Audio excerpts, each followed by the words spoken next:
The body was found lying face down on hot pavement at precisely 12:24 p.m. No screams, no eyewitness confrontation, just a woman in her 20s, gunned down in a public park in the middle of a Saturday, in Memphis, in daylight. The shooter didn't run. He drove, slowly. Shelby Farms Park, Memphis, Tennessee, October 19, 2024. Temperatures peaked at 81 degrees Fahrenheit. The sky was clear, the foot traffic was moderate. Hundreds had gathered earlier that morning to participate in a community fundraiser walk for breast cancer awareness. The event concluded shortly after 11 a.m. By 11:50, the crowd had mostly dispersed. At approximately 12:20 p.m., a gunshot was heard near the parking lot adjacent to the visitor center. Multiple 911 calls came in within the same minute, reporting 3 shots fired and a woman on the ground not moving. Initial responders were on scene by 12:28. A white female was found unresponsive beside a black Jeep Wrangler, driver's side door open, keys still in the ignition. She had no identification on her person. A small duffel bag containing a change of clothes, 2 granola bars, and a water bottle was located in the back seat. A laminated event pass marked UTHSC. Volunteer coordinator was later used to confirm her identity. Ellie Claire Young, 22 years old, 4th-year medical student at the University of Tennessee Health Science Center. There were 3 entry wounds, upper left thorax, left lateral abdomen, and lower back near the lumbar vertebrae. No exit wounds, no defensive injuries, no signs of physical struggle, no missing personal items. The victim was still wearing her pink Walk for the Cure t-shirt. Blood loss was minimal due to rapid circulatory collapse. Time of death, estimated between 12:21 and 12:23 p.m. Crime scene techs located 3 9mm shell casings roughly 5 feet from the driver's side rear tire. The casings were aligned in a straight drop pattern, suggesting the shooter remained stationary during firing. No shoe impressions or unusual treads were found in the area.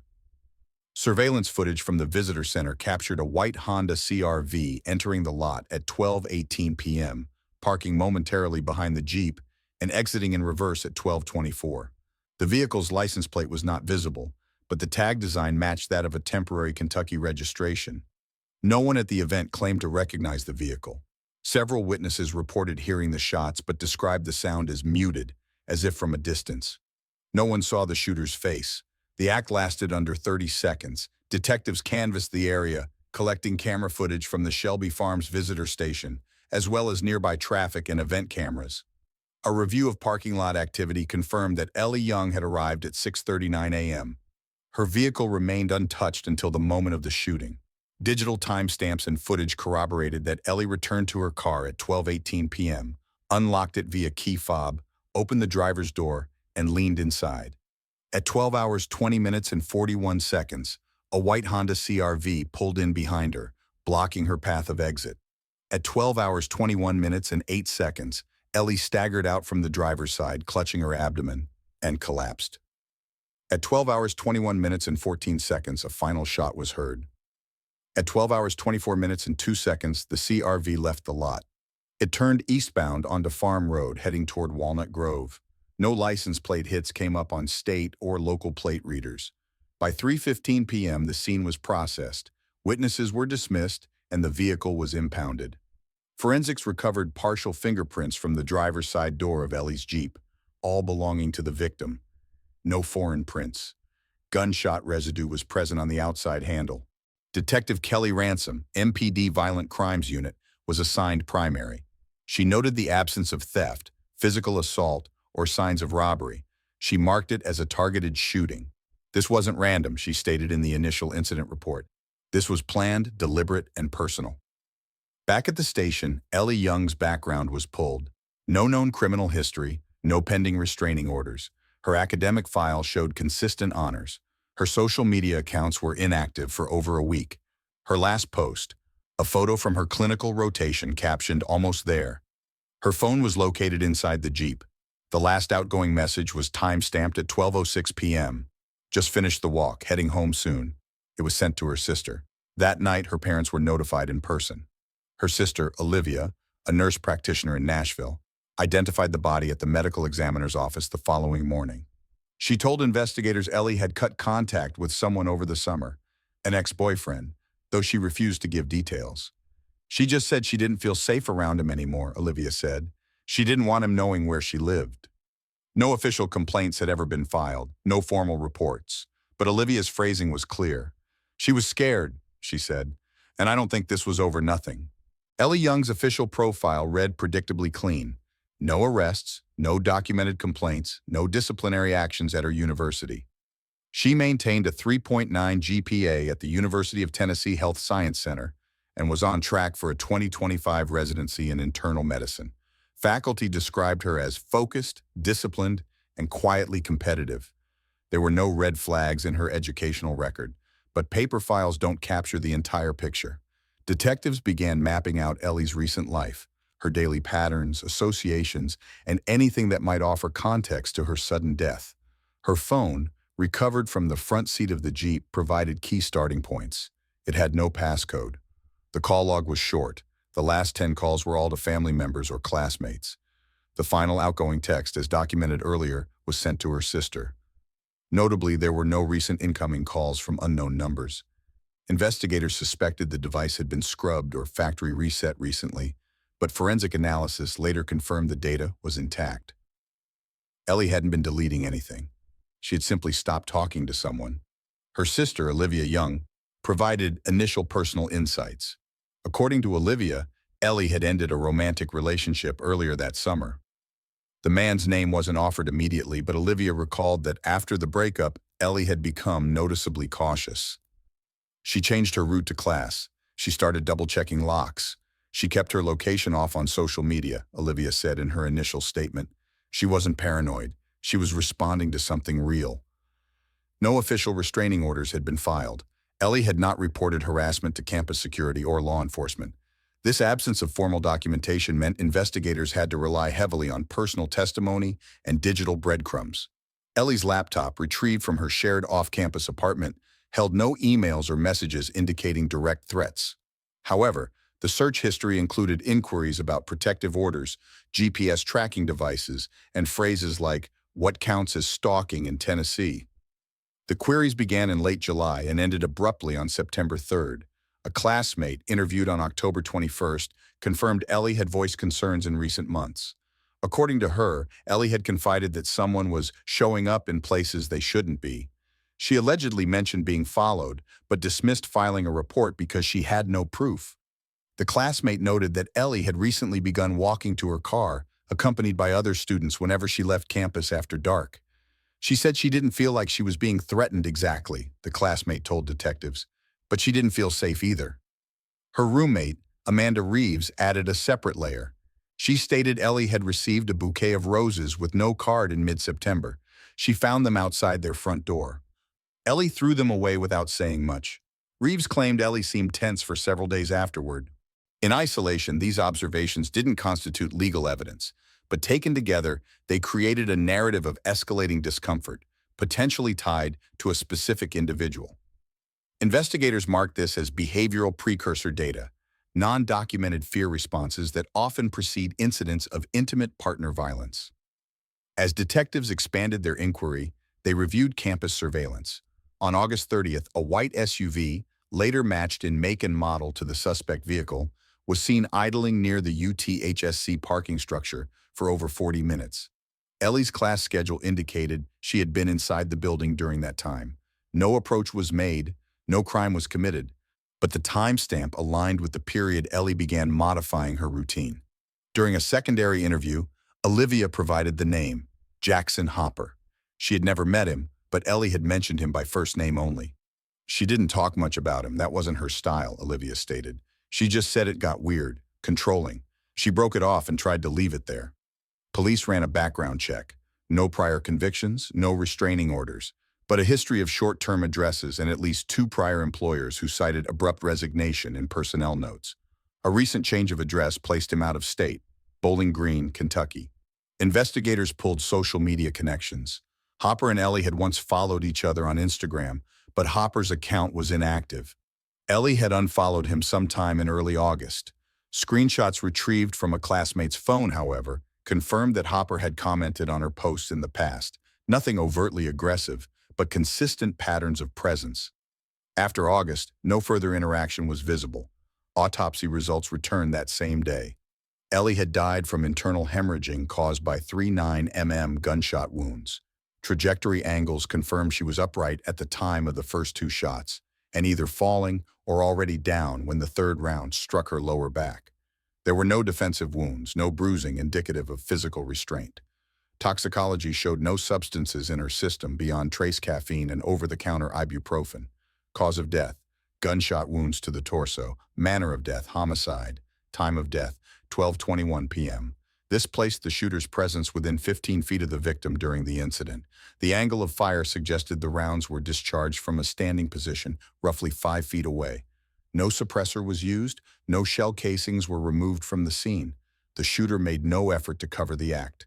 Deliberate, clean, public.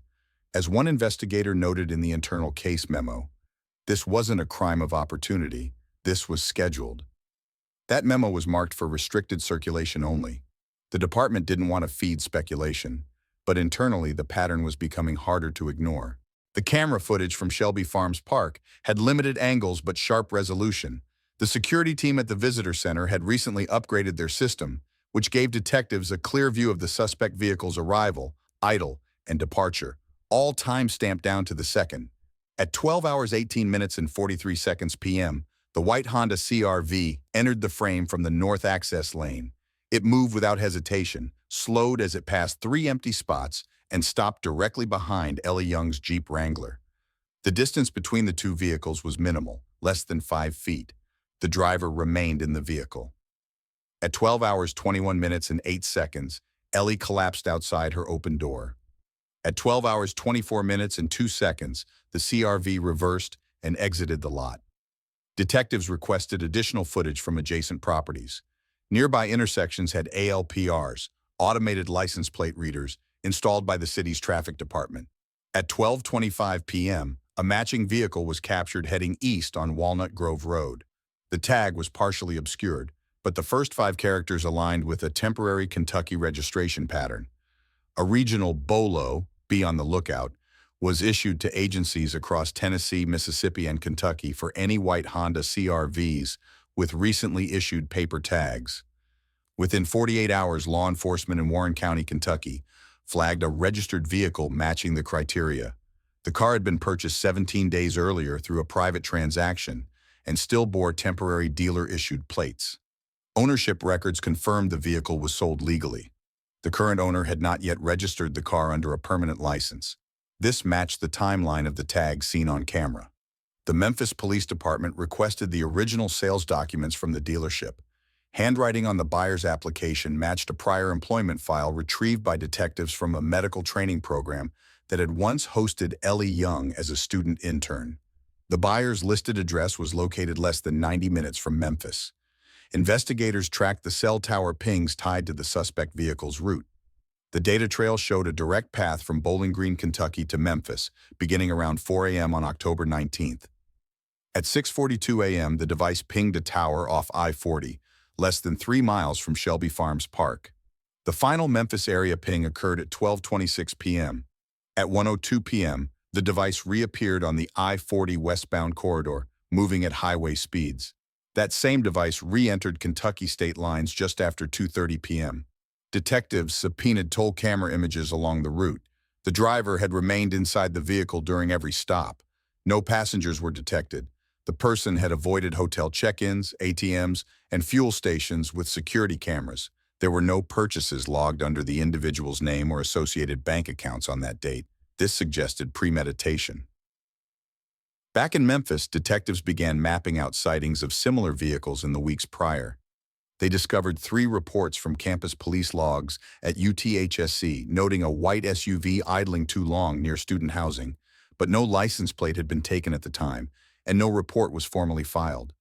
The descriptions aligned with the vehicle in question. One of the reports was from August 28th, another from September 10th, and the last from October 5th, exactly 2 weeks before the shooting. Cell tower data later confirmed that the same device detected on October 19th had also pinged off towers in the vicinity of UTHSC on each of those dates. The CR-V had not appeared out of nowhere. It had been circling for weeks. During the next phase of analysis, technicians reviewed cached data from Ellie Young's phone and laptop. No messages from the suspected individual remained, but a deleted email thread recovered through a backup cache showed that in mid-July, Ellie had requested that someone stop coming by. The recipient name was not preserved, but the IP header on the response was traced to a residential router, registered under the same name tied to the CRV purchase. The recovered email read, "I only came to talk, you didn't even let me explain. I just wanted a few minutes, not a fight." Investigators flagged this correspondence. It wasn't threatening, but it wasn't benign. It showed proximity, it showed intent to engage, and it showed that contact, though not welcome, had persisted longer than anyone in Ellie's family had been aware of. By this stage, the evidence structure was becoming clearer. Physical vehicle match, matching travel timeline, matched IP addresses, prior uninvited proximity, cell tower consistency, deleted communication. Each element strengthened the likelihood that the same individual had both the motive and the means to approach Ellie on October 19th, unannounced and unchallenged. Still, no arrest had been made. The person of interest had not yet been interviewed, but the net was tightening. One detail remained unaccounted for: the weapon. No gun had been recovered, no registration linked a firearm to the current suspect. Yet 39mm rounds had been discharged at close range, consistent grouping, no misfires, and clean ejection. This suggested familiarity with the weapon used. Detectives obtained a list of recent firearm purchases from dealers across the tri-state area, focusing on 9mm handguns sold between June and October. One transaction matched: a Glock 19, sold in Kentucky, paid in cash, with buyer details mirroring the registration information of the Honda CRV. The sale occurred on September 6th. There was no indication the weapon had been reported stolen or lost. It remained unaccounted for, but the time frame aligned. The gun was purchased 6 weeks before Ellie was killed. At 6:58 p.m. on October 21st, a traffic camera in central Tennessee flagged a white Honda CRV traveling northbound on I-40. The plate was partially folded inward at the corner, consistent with the distorted plate captured on Shelby Farms footage. The vehicle's trajectory aligned with the suspected flight path established 2 days prior. Within minutes, the information was relayed to the Tennessee Highway Patrol. At 7:12 p.m., Trooper Miles Connor spotted the vehicle near exit 108, just west of Jackson. He confirmed visual match: white CRV, temporary Kentucky tag, single occupant. The driver maintained an average speed of 68 miles per hour, stayed in the right lane, and signaled at every merge. There were no visible signs of evasion, no abrupt turns, no rapid acceleration. Trooper Connor followed for 7 miles without activating lights. He radioed ahead to coordinate intercept units in Gibson County. At 7:20, as backup approached from behind, Connor initiated lights and issued the traffic stop. The driver didn't pull over. Instead, the vehicle drifted left, crossed into the center lane, then accelerated to 81 miles per hour. A pursuit was authorized immediately. For the next 47 minutes, the CRV remained on I-40, crossing 3 county lines. The driver maintained control, signaling lane changes even during pursuit. There were no spikes in speed over 95 miles per hour, and the vehicle avoided civilian traffic without incident. Patrol officers noted the behavior as unusual for a fleeing suspect. There were no signs of panic, no erratic driving. At 8:07 p.m., a spike strip was deployed successfully in Dyer County. The left front tire deflated within seconds. The vehicle continued another 0.4 miles before losing control and overturning off the shoulder. It came to rest on the passenger side in a shallow ditch near mile marker 147. Body cam footage recorded what followed. 6 officers approached the vehicle from multiple angles. Commands were issued. The driver remained inside for 34 seconds before attempting to climb out through the rear window. Officers deployed a taser and removed the suspect using physical force. The entire process took 98 seconds from crash to detainment. EMS was dispatched to the scene. The suspect sustained minor facial abrasions and a fractured wrist. He was cleared at the scene and transported to the Dyer County Jail under armed guard. The white Honda CRV was towed and secured at an MPD forensic facility. Inside the vehicle, officers recovered the following items: a black Glock 19 handgun, loaded, magazine inserted, a second loaded magazine, wrapped in a sock, a folded printed image of Shelby Farms Park with marked notations, disposable nitrile gloves, unused, a change of clothes in a duffel bag, a partially consumed energy drink, a burner phone with no SIM card. Serial numbers on the Glock matched the 9mm purchased in Kentucky on September 6th. Ballistic testing would later confirm it was the same weapon used in the homicide of Ellie Young. The gloves tested negative for blood. The weapon tested positive for GSR gunshot residue on the barrel and trigger. The driver's clothing at the time of arrest tested positive for trace GSR on both sleeves. His fingerprints were found on the firearms magazine in the plastic bag containing the spare. No other occupants were identified. No other weapons were found. The burner phone, while wiped, still held Bluetooth pairing data. One of the previous paired devices matched Ellie Young's phone model, previously logged as her primary device by investigators. Following standard protocol, officers involved in the apprehension were placed under administrative review due to physical force used during extraction. An internal investigation was initiated based on body cam footage. Though the suspect was detained legally, the handling would later result in departmental scrutiny. Meanwhile, the primary investigation continued without delay. The suspect was advised of his rights at 9:26 p.m. He declined to speak without legal representation. Bail was denied pending formal arraignment. A preliminary hearing was scheduled for the following week. A search warrant was issued for his residence in Bowling Green. There, investigators recovered handwritten notes, maps, and receipts, none of which directly mentioned Ellie Young, but many of which referenced Memphis locations she was known to frequent. Among the items, a torn photo with two people partially visible. One of them was Ellie. The image was dated April 2023. It had been folded twice and stored inside a textbook. Digital forensics pulled GPS metadata from devices seized. All confirmed prior presence near Ellie's residence, school, and the location of the murder. There was no alibi, no conflicting location data. The evidence matrix was aligning across all categories: forensic, digital, and behavioral. One officer, reviewing the compiled timeline, noted, "There was no deviation. He came with intent. He didn't leave it to chance." But despite the clarity of movement, the motive had yet to be formally confirmed. No confession had been made. No direct written statement explained the why. For now, it was all evidence, and evidence, in this case, was doing enough. Following the suspect's apprehension and seizure of the white Honda CR-V, the investigation shifted focus to evidence consolidation. The goal was to build a prosecutable timeline backed by physical, digital, and testimonial data that eliminated ambiguity. Investigators no longer needed to determine who pulled the trigger.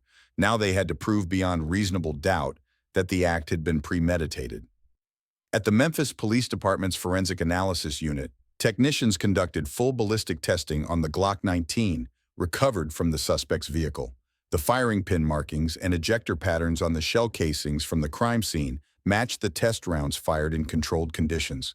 The striations were consistent, distinct, and unique. No other Glock tested in the state's system held those same characteristics. Gunshot residue, GSR samples taken from the suspect's sleeves, contained lead, barium, and antimony in concentrations aligned with a recent discharge less than 72 hours prior to collection.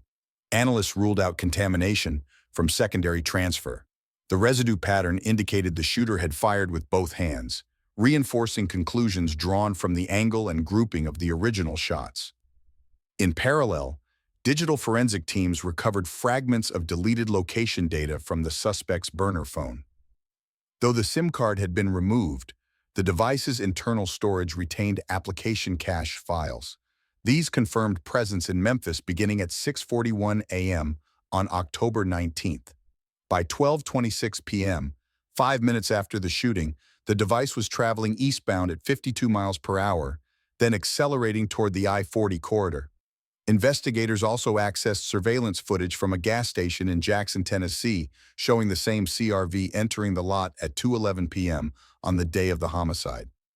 Though the suspect did not leave the vehicle or use a card, time-stamped footage supported the reconstructed timeline. The investigative team compiled the following sequence for prosecutorial reference. September 6th, Glock 19 purchased legally in Kentucky. September-October, vehicle and device repeatedly appear near UTHSC campus and known Ellie Young locations. October 18th, suspect's burner phone remains idle. October 19th, 4:03 a.m., GPS data shows departure from Bowling Green, Kentucky. 12:18 p.m., suspect arrives at Shelby Farms Park. 12:21 p.m., Ellie Young is shot 3 times. 12:26 p.m., suspect vehicle exits area. Phone records corroborate direction of travel. 2:11 p.m., CRV recorded on highway camera outside Jackson. 6:58 p.m., October 21st. Same vehicle identified and pursuit initiated.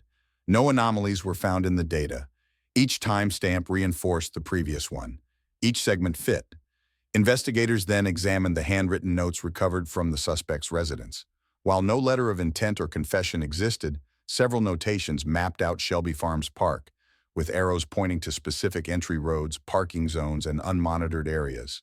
A highlighted note read, "Sat. 10/19, 11 a.m. event. Arrive 12, watch west lot." It wasn't speculation, it was a schedule. Other pages included printed driving directions to Memphis, dates scribbled in the margins, and partial lists of what to bring. Among the items, snacks, extra shirt, and tools, clean. While not directly incriminating on their own, these entries further undermined any future claims of spontaneity. A crucial development came from a forensic review of Ellie Young's personal iCloud account. Investigators, under warrant, accessed previously synced backup data. Within an archived draft email folder was a message never sent. Dated August 29th, it read, "If anything happens to me, it won't be random. He won't stop. I've told a few people, but I don't want to live in fear. I'm keeping this, just in case." The email named no one, but the message aligned with interviews conducted earlier. Friends and family had all reported Ellie's increased vigilance in late summer. This unsent email became a pivotal contextual element, especially once linked to the timeline of vehicle sightings and GPS patterns. Investigators interviewed the dealership that sold the firearm. The clerk who handled the transaction described the buyer as polite, quiet, paid in cash. A copy of the ATF Form 4473 confirmed no red flags were noted during the sale. The background check cleared without delay. Surveillance footage from the purchase date was obtained. It showed the buyer signing paperwork and exiting without incident. The legal purchase wasn't in question. The concern was the follow-through. Additionally, one of Ellie's former classmates came forward with a personal email thread from early August. In it, Ellie mentioned she had received flowers without a card. She referred to someone watching me, maybe from a car. The classmate had not reported the exchange earlier, assuming it wasn't relevant. But when investigators compared the timing to surveillance data and GPS logs, the overlap was exact. The compiled evidence now supported the following prosecutorial angles: premeditation, documented planning, purchase of weapon, surveillance patterns and schedule notes, targeted behavior, repeated proximity to the victim without her consent, physical tracking, and unannounced presence. Direct linkage, same weapon used in crime, same vehicle on site, same person operating both. Victim behavior, expressed fear, changed routine, unsent warning email, flight, immediate departure, lack of alibi, and multi-state evasion. At this stage, the Shelby County District Attorney's Office reviewed the compiled report and approved a formal indictment for first-degree murder. The defense would likely argue lack of mental clarity, absence of a direct threat, or impaired capacity. But the timeline, combined with physical and digital evidence, left little room for alternative interpretation. On November 8, 2024, just under 3 weeks after Ellie Young's funeral, the Shelby County Civil Court Clerk's Office confirmed receipt of a wrongful death lawsuit filed by the Young family against the accused. The civil complaint named the defendant individually and sought $10 million in damages. The filing was not symbolic, it was strategic. According to case documents, the family's legal counsel moved quickly based on concern that the defendant, if granted bond at any stage, might liquidate assets or attempt to relocate funds inherited from a family estate in Kentucky. The Youngs petitioned the court to freeze any property or financial accounts in the defendant's name pending outcome of the criminal and civil proceedings. The core allegation in the civil suit was direct. The defendant's actions were willful, calculated, and intentional. The death of Eleanor Claire Young was preventable, foreseeable, and the result of long-standing targeted misconduct. The language in the complaint was sharp and legally precise. It cited not only the act of murder, but the documented months of stalking behavior, the weapon purchase, and the tactical planning evidenced in the recovered materials.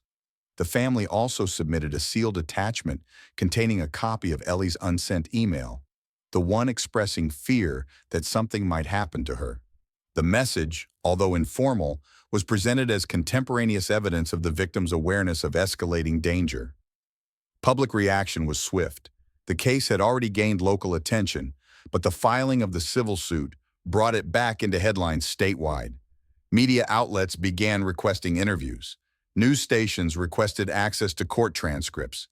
Legal analysts publicly debated whether the civil claim would impact the pace or fairness of the pending criminal trial. Most agreed. The evidence threshold for civil court, preponderance of the evidence, was already well surpassed by what had been made public. Meanwhile, the Young family made limited but focused public statements. They declined national media, choosing instead to participate in a campus-based panel at UTHSC, where Ellie had studied. The discussion, hosted by the university's Department of Psychiatry, focused on dating violence, escalation patterns, and early intervention failures. Among the materials distributed during the panel, a checklist of behavioral red flags Ellie had exhibited in the final 2 months of her life. Routine changes, unreported fear, self-isolation, deleted messages. Organizers made clear these weren't just signs of discomfort, they were potential indicators of coercive control. The panel concluded with a single slide. It read, "She never filed a report, but she knew." The impact was immediate. Student groups across multiple Tennessee universities requested copies of the presentation. 2 state legislators opened inquiry panels to review gaps in protective order accessibility and notification systems for students who report harassment but choose not to proceed legally. From a legal standpoint, the defendant remained in custody without bond. The district attorney's office had already secured the indictment for first-degree murder, but the civil filing introduced a parallel threat: financial exposure. If convicted, the defendant could face life imprisonment. If found liable in civil court, any future income or assets could be subject to garnishment or seizure. Investigators were consulted to support the civil case's evidence package. Forensic examiners reconfirmed chain of custody on the physical weapon, the ballistic match, and the glove fibers found in the suspect vehicle. Additional confirmation was provided from the firearm manufacturer. The Glock serial number had never been reported stolen or transferred post-sale.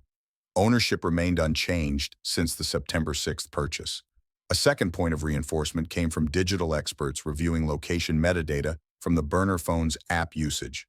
Although stripped of identifiers, app cache fragments confirmed that the phone had accessed Google Maps with search terms related to Shelby Farms, parking near trails, and Breast Cancer Walk Memphis 2024. These search events were logged on October 16, 3 days before the murder. The searches were precise, not accidental, and they matched the handwritten schedule found in the suspect's apartment. A third layer of evidence came from a former co-worker of the defendant, who came forward after learning of the arrest. In a sworn statement, she described conversations in early August where the defendant made repeated references to people who think they're better than you, and making people listen when they won't talk. Though the comments were vague, investigators confirmed the witness had no prior contact with Ellie Young and no motivation to fabricate. By mid-November, the civil case had added new weight to the criminal trial. Defense attorneys filed motions requesting sealed discovery to prevent prejudice. The judge allowed limited sealing of some forensic exhibits, but denied a blanket gag order. The case remained public. Meanwhile, the Young family expanded their involvement in campus advocacy. They funded the creation of the Eleanor Clare Initiative, a digital resource hub designed to help students identify early signs of interpersonal threat and navigate non-criminal reporting mechanisms. The site launched on November 22nd, gaining over 8,000 visits within its first 48 hours. At every step, the public saw a pattern. The family was not only seeking justice, they were building structure around the failure to prevent what had happened. The message wasn't political, it was procedural, and it was gaining momentum. The investigation into Ellie Young's death revealed a series of procedural absences that, while not illegal, allowed a violent outcome to unfold uninterrupted. She had never filed a restraining order. Her name was never flagged in connection with protective alerts. No formal record existed indicating she had ever been in danger. But her behaviors, changing routines, ceasing contact, searching legal protections online, formed a profile familiar to professionals working in domestic threat prevention. Detectives presented these patterns to a forensic psychologist with the Tennessee Coalition to End Domestic and Sexual Violence. The response was direct: you don't need a court order to be in danger. You just need proximity and obsession. She added that women in Ellie's position often choose silence because reporting might escalate threats they feel powerless to defend against. A secondary flaw emerged from the firearms transaction system.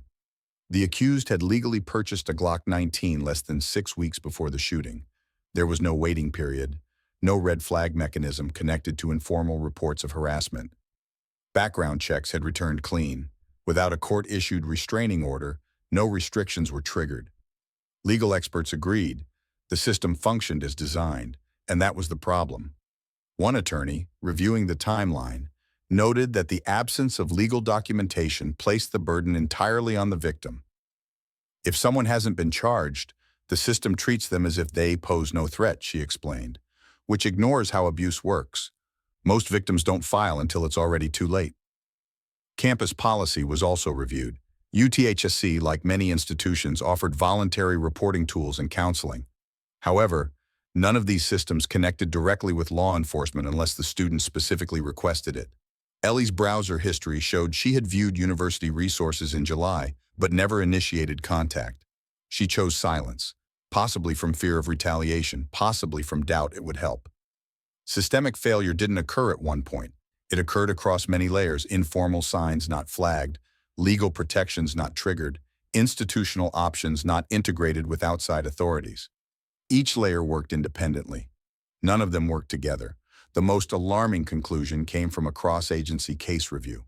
The murder was preventable, not based on hindsight, but based on missed protocol improvements that had been proposed statewide years prior, but not implemented due to funding and jurisdictional limitations.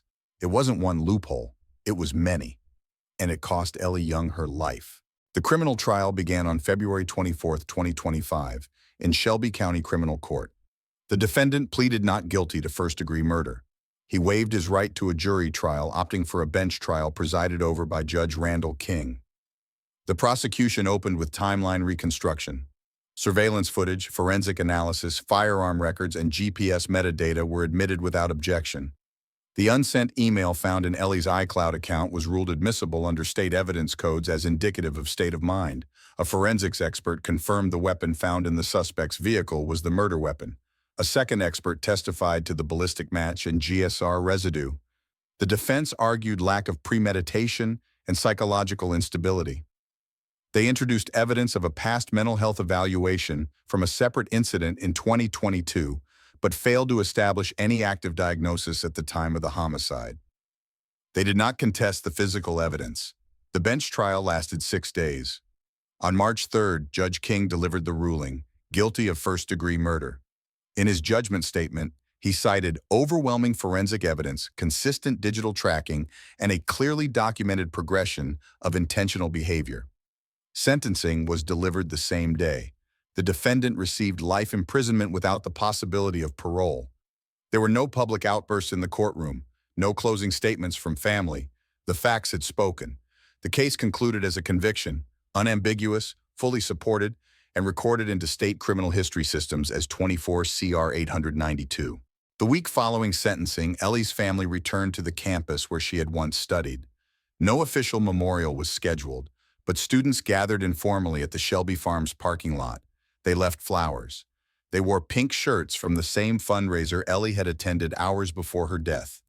In March 2025, the Tennessee Board of Regents approved a formal recommendation to integrate threat assessment protocols between universities and local police departments.